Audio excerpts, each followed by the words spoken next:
시작됩니다.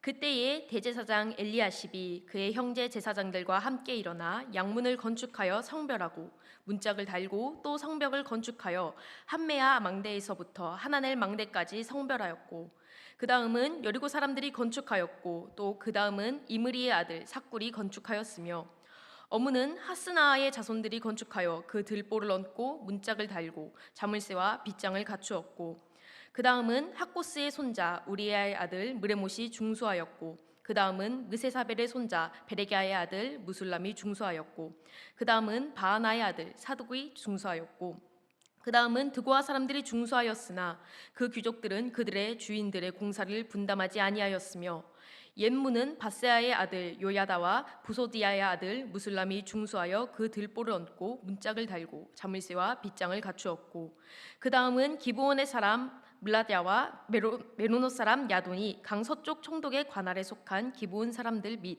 미스바 사람들과 더불어 중수하였고 그 다음은 금장색 할헤야의 아들 우시야 등이 중수하였고 그 다음은 향품 장사 하나냐 등이 중수하되 그들이 예루살렘의 넓은 성벽까지 하였고 그 다음은 예루살렘 지방의 절반을 다스리는 후르의 아들 르바야가 중수하였고 그 다음은 하루마베의 아들 여다야가 자기 집과 마주대한 곳을 중수하였고 그 다음은 하삼느야의 아들 핫두스가 중수하였고 하림의 아들 말기야와 바핫모압의 아들 핫숲이 한 부분과 화덕 망대를 중수하였고 그 다음은 예루살렘 지방 절반을 다스리는 할로에스의 아들 살룸과 그의 딸들이 중수하였고 골짜기 문은 한운과 사노아 주민이 중수하여 문을 세우며 문짝을 달고 자물쇠와 빗장을 갖추고 또 분문까지 성벽 1000규빗을 중수하였고 아멘. 이제 느헤미야 3장에 들어와서는 본격적인 예루살렘 성벽 중수가 시작됩니다. 이때 가장 먼저 성벽의 성문을 중수하는 자들의 이름으로 제사장들의 이름이 나오고 있습니다. 1절을 보면 대제사장 엘리야십과 형제 제사장들이 양문이라는 문을 가장 먼저 건축하는데 건축하여 성별하고 그 다음에 또 성벽을 건축한 다음 성별했다고 말하고 있습니다. 이 구절에서 우리는 성벽을 건축하는 것이 단순히 건물을 지어 올리는 것과는 차원이 다른 것이라는 사실을 알 수 있습니다. 그렇기에 제사장들이 먼저 그 일을 시작한 것인데요. 왜 그런지 살펴보겠습니다. 타마라콘 에스케나지라는 학자는 예루살렘 성벽 재건이 하나님이 임재하시는 성전 건물의 확장이라고 주장했습니다.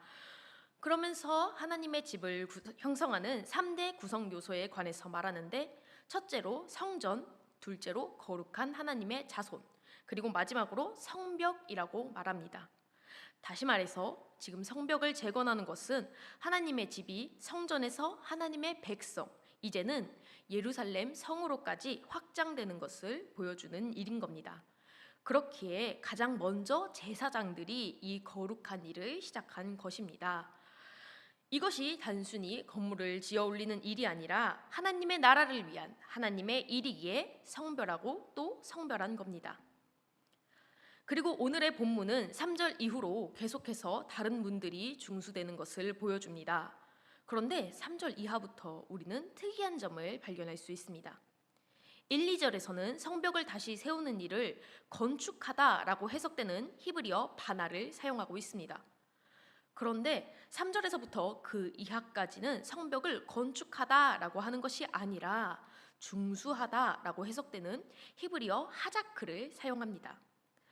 성경은 하나님의 축자 영감으로 쓰인 책이기에 단어 하나라도 우리는 허투루 봐서는 안 됩니다. 그럼 분명히 대중적으로 쓰이는 건축하다라는 말이 아니라 중수하다라는 말이 쓰인 이유가 있겠지요. 그 이유를 알아보기 위해서는 중수하다라는 뜻인 하자크의 다른 의미도 알아야 합니다.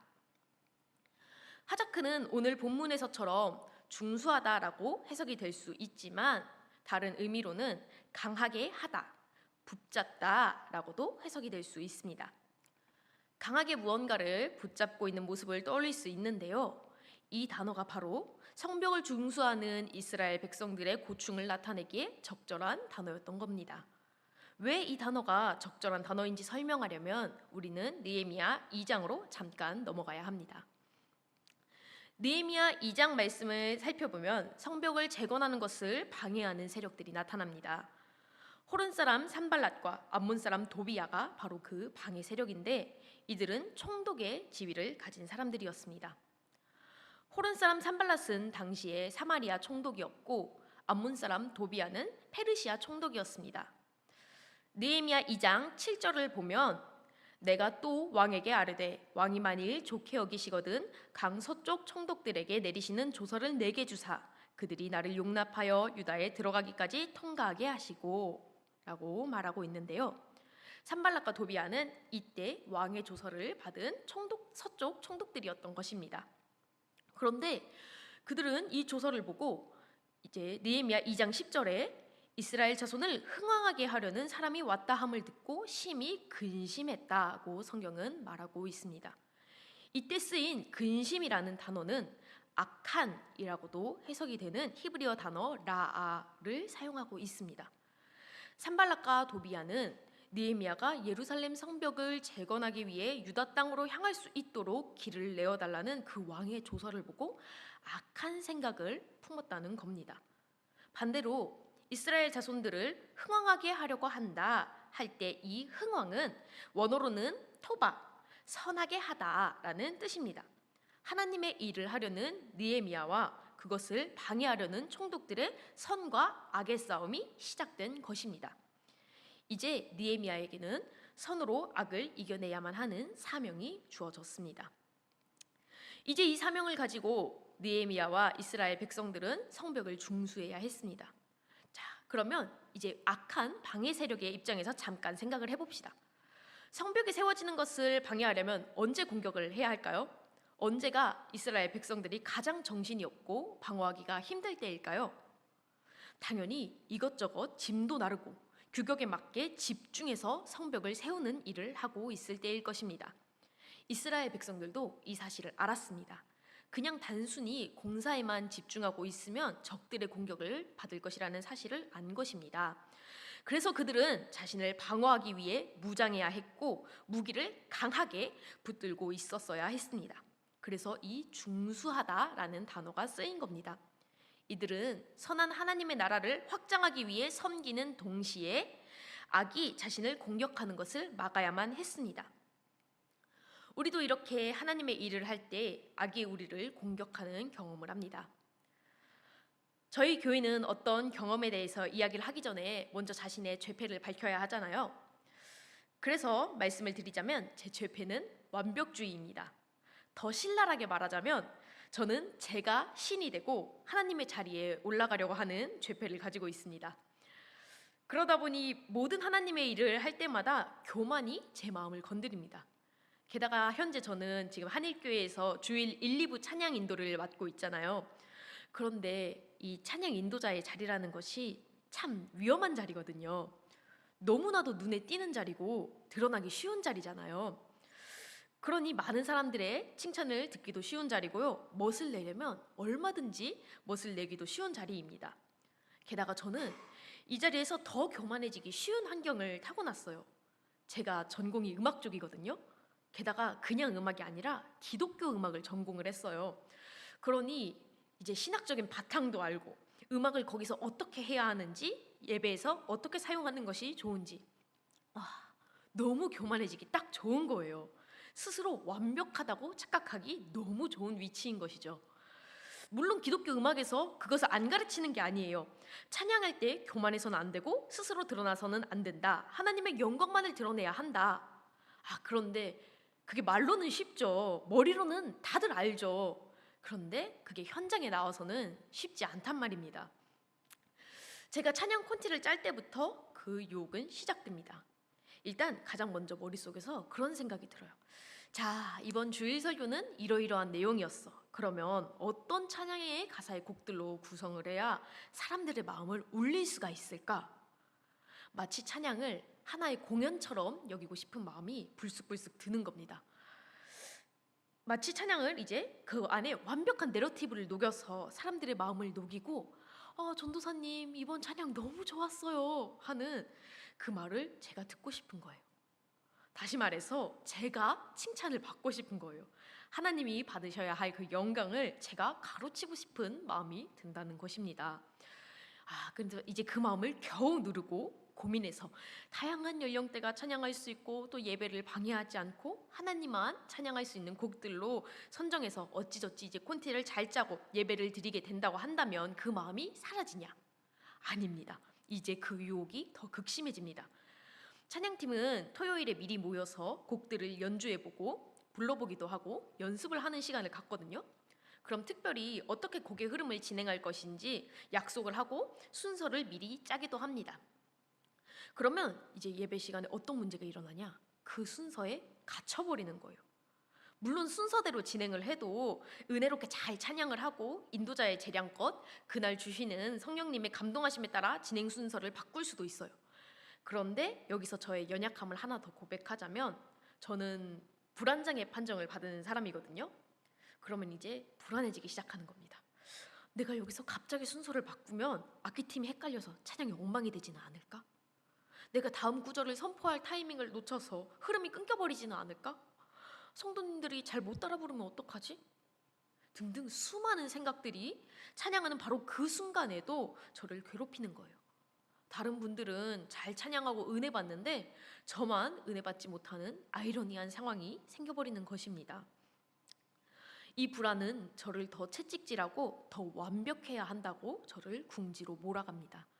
그러면 그 불안과 저의 죄패가 합쳐져서 최악의 시너지를 내게 되는 거예요. 이게 매주 사역을 감당하면서 제가 마주하는 유혹과 죄입니다.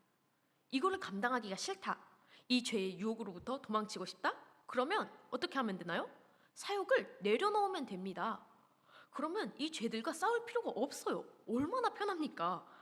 물론 저는 100% 죄인이기에 사역을 내려놓더라도 다른 죄와 싸워나가야 하겠죠. 그러나 지금 당장 나를 괴롭게 하는 이 죄와 싸우지 않아도 된다는 그 사실이 너무나 달콤하게 느껴지는 겁니다.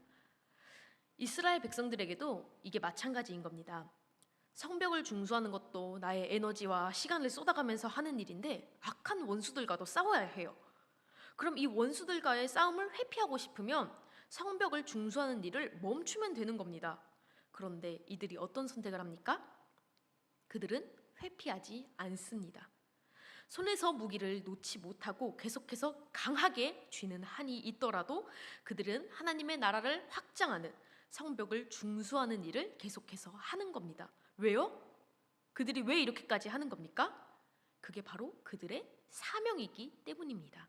그게 이스라엘 백성들에게 주어진 사명이기 때문이에요.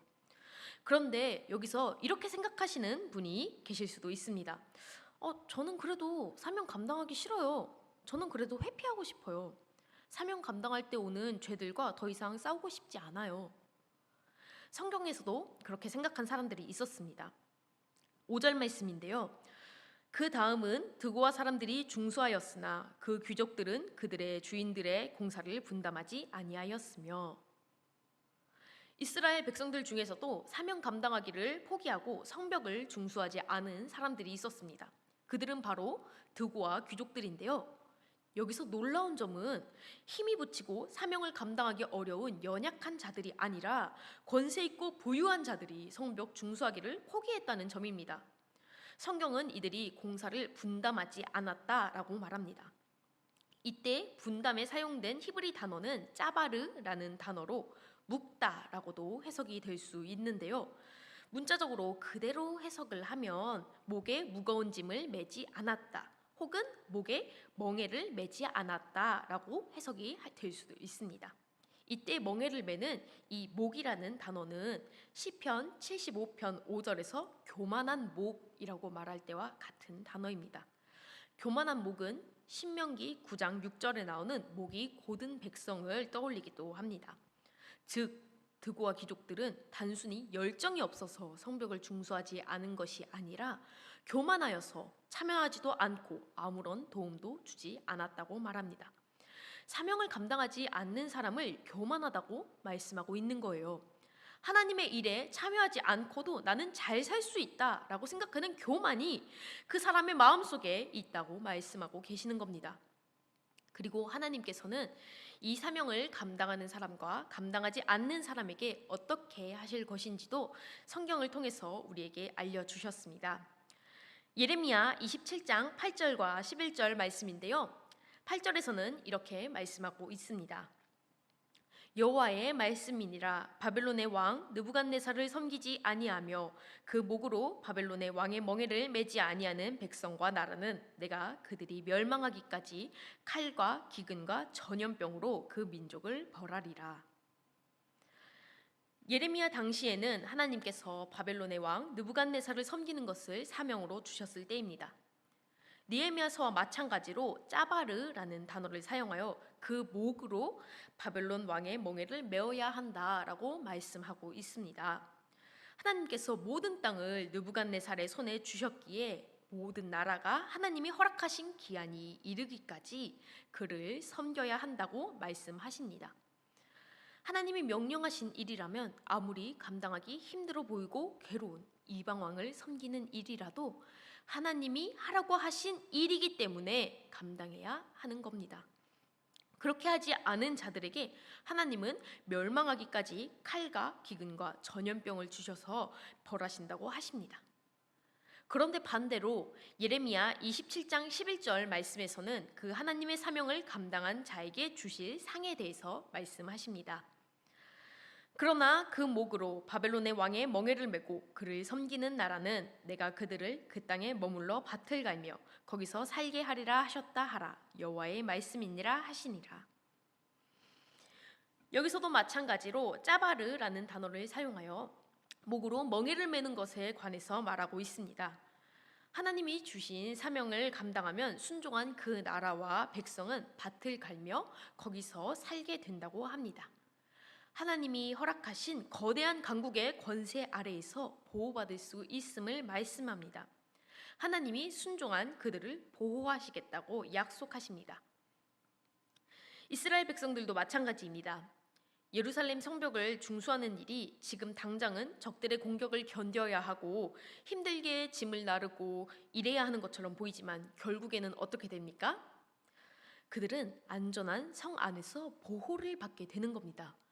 적들이 공격을 해와도 막을 수 있는 강건한 성벽이 생기는 것입니다. 순종한 자들은 하나님이 허락하신 그 보호하심 아래로 들어갈 수 있게 되는 것입니다.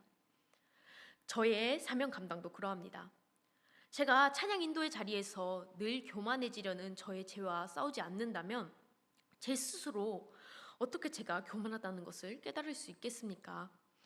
아무런 사명도 감당하지 않는다면 제가 어떻게 스스로 죄인인 것을 깨닫고 회개하고 구원의 자리로 들어갈 수 있겠느냐는 것입니다. 사명을 감당한다는 것은 하나님이 죄를 깨닫도록 하시는, 우리를 구원하시기 위한 보호하심인 것입니다.